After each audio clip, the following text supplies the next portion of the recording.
Ayan na guys, binaklas na namin chain kasi pag hindi namin to binaklas, hindi namin makikita. No? Yan, no? Yan yung guide niya. Ito guide. Kita niyo yung guide. Kaso sa kabila, yung guide niya, ito, so, wala na yung guide. Putol. Yan, no? Nahati. Ang layo niya, no? Nahati. Oh. Kaya bumaba yung kadena.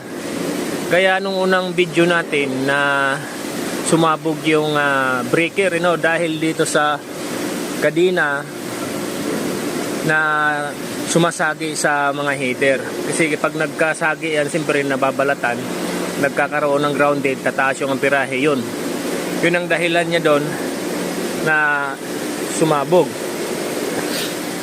No? Kita niyo yan. Oh.